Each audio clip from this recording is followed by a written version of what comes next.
merci d'être avec nous sur Europe 1. Il est 9h30, le journal des médias avec Guillaume Janton. Bonjour. Bonjour, à la une ce matin, la situation à iTélé inquiète les Républicains à quelques jours du deuxième débat de la primaire. C8 diffuse ce soir un documentaire inédit sur la tragédie du Bataclan et la redevance télé devrait augmenter d'€1 en 2017.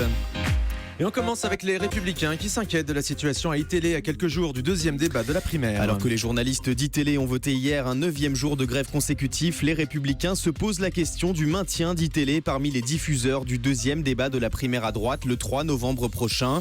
Thierry Solaire, président de la commission d'organisation de la primaire de la droite, demande ce matin dans le Figaro des garanties légitimes pour que le débat se déroule normalement et puisse bénéficier d'une montée en puissance. Une décision définitive sera prise dans les jours à venir. En attendant, une autre chaîne s'est proposée pour codiffuser ce débat avec BFM TV, France Info, la nouvelle chaîne info du service public. C8 propose ce soir un documentaire inédit consacré à la tragédie du Bataclan. Ce soir à 21h, C8 diffusera un nouveau numéro de Focus, le magazine d'information de Guy Lagache, avec au programme un document saisissant sur la soirée d'horreur du 13 novembre dernier au Bataclan. Fred Isbach, le co-réalisateur de ce documentaire, nous explique comment il a reconstitué le déroulement de l'attaque. Ce soir, on va voir ce qui s'est réellement passé à l'intérieur de la salle de spectacle du Bataclan pendant l'attaque du 13 novembre. On a fait un très gros travail d'image de synthèse pour essayer de reconstituer toute l'horreur qui s'est déroulée ce soir-là, puisque bien sûr, il n'y a pas d'image.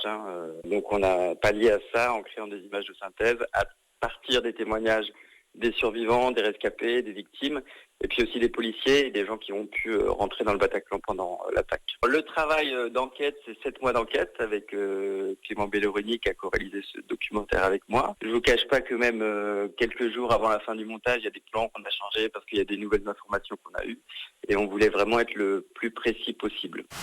Focus ce soir consacré à la tragédie du Bataclan, ce sera sur C8.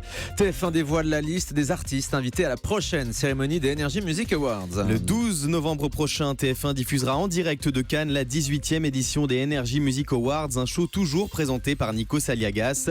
Cette année encore, une pléiade de stars françaises et internationales ont répondu à l'appel. Parmi elles, Robbie Williams, Enrique Iglesias, Maître Gims, Jennifer, Kenji Girac. Il y aura Jennifer. Oui, Jennifer, mais aussi pour la première fois, Bruno Mars.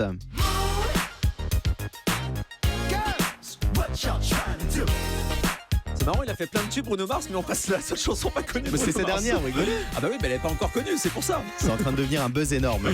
Bruno Mars donc sur la scène des Energy Music Awards. Top Gear France, bientôt de retour sur RMC Découverte. Coup d'envoi de la 3e saison de cette émission destinée aux fans d'automobile le 2 novembre prochain. À la présentation, on retrouve toujours Philippe Lelouch et ses deux compères. Parmi les personnalités invitées cette saison, on trouve notamment Michel Boujna, Norbert Tarrer, Pierre Arditi ou encore Franck Leboeuf. Lors des 2 premières saisons, Top Gear a fait les belles heures d'RMC Découverte. Le lancement de la saison 1 avait réuni plus de 900 000 téléspectateurs en prime. France 3 va s'intéresser à la carrière de Patricia Cass dans un documentaire inédit. Un documentaire baptisé Patricia Cass, Mademoiselle chante, diffusé le 18 novembre prochain en prime sur France 3, dans laquelle la chanteuse retracera son histoire hors du commun, de ses premiers pas sur scène à l'âge de 8 ans à son grand retour en 2016. Ce film sera bien sûr l'occasion de se délecter de ses plus grands classiques comme celui-ci. Voilà, ça c'est connu. Et quand elle brille dans ses yeux, je pourrais y passer la nuit. Il parle d'amour comme il parle des voitures. C'est marrant, on se souvient des paroles alors que c'est pas tout récent. Ouais.